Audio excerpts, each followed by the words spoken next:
everyone.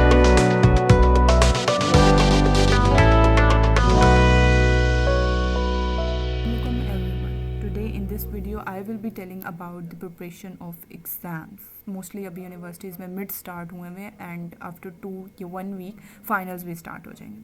So one of the student, I would say that one of the student has commented on my video के paper preparation. बता दें कि हम किस तरह पेपर की तैयारी करें in the mids. University level पे as a first semester student बहुत मुश्किल होता है इंसान का कि किस तरह उसको, पहले आप अगर अपनी बेस अच्छी कर लोगे तो it will be a better in semester 6, 7, 8, क्योंकि उसमें थोड़ा सा बर्डनाइज हो जाता है, बंदा बहुत ज़्यादा काम आ जाता है.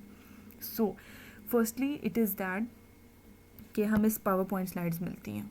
ठीक है, power point slides is not the material कि आप वो मटीरियल मिल गया उसी से ही पढ़ना है और उसी से ही लगा देना है, पेपर पे लिख देना है. That is such an outline.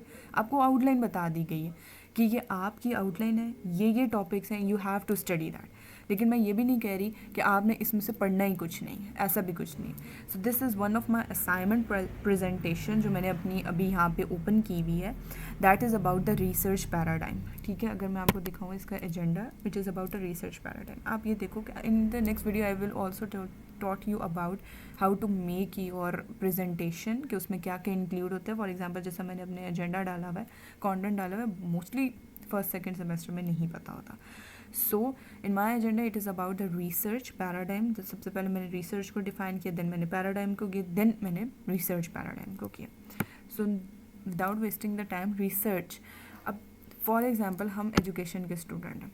ठीक है, हमारे पास मोस्टली क्वेश्चन आ जाता है कि हमारी जो टीचिंग मैथड्स हैं या टीचिंग मैथडोलॉजी है उसको डिफ़ाइन करें या उसको डिस्कस करें, वो क्या होता है. So being an educationist, being a student of education या डूइंग माय एजुकेशन, मुझे ये पता होना चाहिए कि एजुकेशन की डेफिनेशन क्या है. जब मुझे एजुकेशन की डेफिनेशन ही नहीं पता चलेगी तो मुझे किसी भी क्वेश्चन को हल ही नहीं मैं कर पाऊँगी उसको. ठीक है, आपका कोई भी क्वेश्चन आता है related to teaching, related to student learning, related to your methods of the teaching, आपने हम सबसे पहले एजुकेशन को डिफाइन करते हैं कि एजुकेशन के according to any authentic author. कि वो अगर किसी ने लाइक फॉर एग्जांपल सोक्रेट्स ने बात की हुई है, प्लेटो ने बात की, एरिस्टोटल ने बात की है, that is some of the western thinkers जिन्होंने एजुकेशन के ऊपर बात की है. और जैसा हम मुस्लिम थिंकर्स की भी बात कर सकते हैं, गज़ाली हैं, इब्न खुल्दून है, उन्होंने एजुकेशन के ऊपर क्या बात की हुई है कि what is their perspective about the education, तो आप उसको भी ऐड कर सकते हो. लेकिन मेक श्योर कि एजुकेशन की डेफिनेशन आपको आती हो. अगर आप मीडिया साइंसेस के स्टूडेंट हो, even you are BBA students, तो आपको एटलीस्ट अपने सब्जेक्ट की इतनी ग्रिप हो कि आप उसकी एक डेफिनेशन आपको अच्छी तरीके से आती हो. Now moving towards the next slide में जैसा रिसर्च है, अब आपके सामने है कि किस तरह मैंने इसको प्रेजेंटेशन के अंदर मैंने वर्ड्स को लेबल किया हुआ है. Systematic investigation, describe, explain, predict, observable event, inductive, deductive strategies, research. अब इसको अगर मैं तोड़ जोड़ के भी करूँ ना कहीं से पढ़ूँगी तो मुझे समझ आ रहा है कि इसमें लिखा हुआ क्या. अब ये सारा रिसर्च के बारे में मैं इसको अपने वर्ड्स में इस तरह भी लिख सकती हूँ. Research is basically the investigation which is done systematically and help me to describe, explain and predict that event which is visible. And in this research और मैं इसमें ये कह सकती हूँ कि in the research we can do strategies which are inductive and deductive. बात वही है, सिर्फ ये है कि मेरी बात थोड़ी सी ज़्यादा एक्सप्लेन हुई है और थोड़े से ये अगर ये जो है ये 5 लाइनें हैं तो मेरी थोड़ी सी 6 या 7 लाइनों में चली जाएगी बात. वर्ड्स वही हैं. तो पढ़ने का सिर्फ मेन तरीका यही होता है कि आपने मेन कीवर्ड्स याद कर लेने जो ये लिखे हैं. Systematic investigation, describe, explain and inductive and deductive research strategy. अब मैंने ये देखी ये 2 चीज़ें डाली हैं. अकॉर्डिंग टू द जॉन क्रिसवेल, उनका क्या है कि प्रोसेस ऑफ एक्शन है. आपने सिर्फ मेन कीवर्ड्स याद कर लेने हैं और ऑथर का नेम याद कर लेना है. अगर आप अपने पेपर में ये चीज़ लिखते हो ना, फॉर एग्जांपल अब मोस्टली क्या करते हैं कि पेपर में हम कहते हैं अपनी वर्डिंग में लिखेंगे वो ज़्यादा अच्छा लगेगा. नो डाउट अपनी वर्डिंग में लिखो, बहुत अच्छा लगता है. लेकिन जब आप साइटेशन दे देते हो according to John, according to Sen, कुछ भी आप दे देते हो तो वो एटलीस्ट आपके जो पेपर में प्रेजेंटेबल होता है ना, वो बहुत अच्छा शो कर रहा होता है। आप उसमें इन्वर्टेड कोमास यूज़ करके अपनी पूरी डिफ़ाइन करते हो, ये चीज़ बहुत मैटर करती है। This is the one of the trick कि आपने सबसे पहले क्या करना होता है, कीवर्ड्स याद करने होते हैं। सेकेंड ट्रिक इज़ दैट जब आपके पास डिफरेंस के क्वेश्चन आते हैं, ठीक है, आपके पास होता है डिफ्रेंशिएट करना। तो डिफ्रेंशिएट ये नहीं होता कि ये पहली हेडिंग है मेथड्स, ठीक है, ये मैंने सारा मेथड्स का लिख दिया, नीचे आ गया जी दूसरा आ गया मेथडोलॉजी, ये मैंने हेडिंग दी और ये मैंने क्या दिया। ये बिल्कुल गलत तरीका होता है डिफरेंस बताने का। बहुत, मैं कहती हूँ ना कि जिस तरह 0 नंबर वाला ये तरीका होता है। आपने सिंपली क्या करना होता है, हमने बचपन से एक ही चीज़ सीखी और वो हम यूनिवर्सिटी लाइफ में आके इम्प्लीमेंट नहीं करते। वो क्या होता है कि डिफरेंस हमेशा किन चीज़ों पे होता है कि हम यहाँ पे लिखें methods, this is the table and methodology, ठीक है। अब ये नहीं कि ये बस ये इतना सही लिखती है, नो। फर्स्ट डेफिनेशन दोनों की, देन एग्जाम्पल्स दोनों की, देन नेचर, उनकी नेचर क्या है, दोनों की nature, then it's origin, origin क्या है। मैंने सिर्फ इसको एज ए एग्जाम्पल बताया कि ये ओरिजिन में बता सकते हो, लेकिन मोस्टली क्या होता है, सबसे पहले आपको उसको डिफाइन करना, सेकंड एग्जाम्पल्स होती है, देन नेचर होती है। टाइप्स भी कभी कभी होती हैं, इसके अंदर हम टाइप्स को भी इंक्लूड कर लेते हैं, लेकिन वो ये है कि सबसे पहले आपने इन दो की जो है आपने फॉर्मेशन ख़राब नहीं करनी। डेफिनेशन और एग्जाम्पल दोनों फर्स्ट एंड सेकंड प्लेस पे आती है, ठीक है। ये होगी जी second trick for the difference कि अगर आप डिफरेंस के क्वेश्चंस आते हैं तो आपने डिफरेंस का करना है। डिफरेंस जैसे सिमिलैरिटीज़ भी अगर आ जाती हैं तो आपने इसी तरह ही इसको करना होता है in the form of tables. ये हम बचपन से करते हैं, लेकिन on the university level we unable to explain it कि हमने इस डिफरेंस को भी कैसे करें। सेकेंड वन हमारे पास ये बात आ जाती है कि हमारे पास आ जाता है कि टाइप्स को ना एलेबरेट करें और टाइप्स को बताएं, टाइप्स कैसी होती हैं। टाइप्स ऐसे ना बयान करो ये स्टार ये स्टार ये स्टार ये स्टार ये टाइप, नो, ये भी बहुत गलत तरीका होता है। टाइप्स है सीधे तरीके से हमने अक्सर 9th-10th में कंप्यूटर में भी पढ़ा हुआ है, हमने इवन साइंस में भी पढ़ा हुआ है। यहाँ पे टाइप्स लिखा हुआ है, टाइप्स ऑफ रिसर्च कर लें, टाइप्स ऑफ रिसर्च है, देन दिस,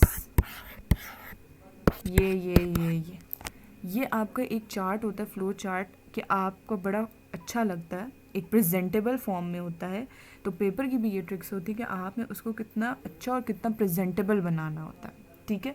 तो आप जब आपके पास टाइप्स का आ जाता है या आपके पास आ जाता है कि मेन वर्ड्स क्या हैं या मेन चीज़ें क्या हैं इसके अंदर, तो आप इस तरह करें, ठीक है। ये तो क्वेश्चन आ गया इसका कि आपने इस तरह करना, या आप इसको इस तरह भी कर सकते हो कि मेथड ऑफ टीचिंग, आप यहाँ पे करते हैं मेथड्स ऑफ टीचिंग, यहाँ पे आप कर ले lecture method, demonstration method, story telling method, then और कौन कौन से मेथड्स आते हैं इसके अंदर, लेक्चर है, डिमॉन्स्ट्रेशन है, स्टोरी टेलिंग मेथड है, देन इंडक्टिव मेथड आता है, डिडक्टिव मेथड आता है। तो ये जो मेथड्स हैं आप इसको इस तरह भी लिख सकते हो, ठीक है।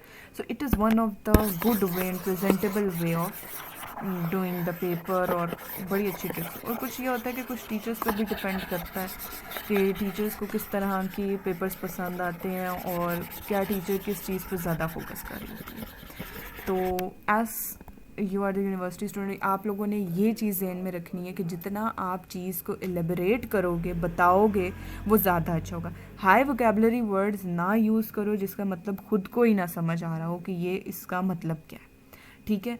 फॉर एग्ज़ाम्पल आप लेते हो कि मैं जी बताना चाह रही हूँ कुछ, मतलब मोस्टली जो नए नए फ्रेश जो फर्स्ट सेमेस्टर के बच्चे होते हैं वो सिस्टमैटिकली, अगर फॉर एग्जांपल सिस्टमैटिकली अगर वो नहीं लिख रही, या उनको सिस्टमैटिकली की स्पेलिंग थोड़े से, क्योंकि आजकल जो मोबाइल फ़ोन्स में ऑटो करेक्शन स्टार्ट हुई है उसकी वजह से बहुत सी जगहों पे हमारी स्पेलिंग मिस्टेक्स हो रही हैं। सो अगर सिस्टमैटिकली नहीं लिखने आ रहा तो लिख दो step by step, step by step नहीं लिखना तो कर दो एक द प्रोसीजर।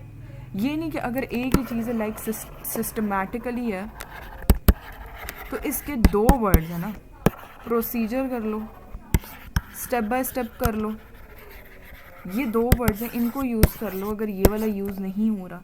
लेकिन मेक श्योर करो कि eight 5th semester, 6th semester और 7th सेमेस्टर एटलीस्ट फिर ये वाला वर्ड यूज़ कर लो, क्योंकि जितना हाई वोकैबुलरी फिर वर्ड यूज़ करते हो तो फिर उस पर इम्प्रेशन भी बहुत अच्छा पड़ता है। Now towards the another major part कि आपने पढ़ना किस तरह होता है, मतलब रीडिंग किस तरह होती है आपकी।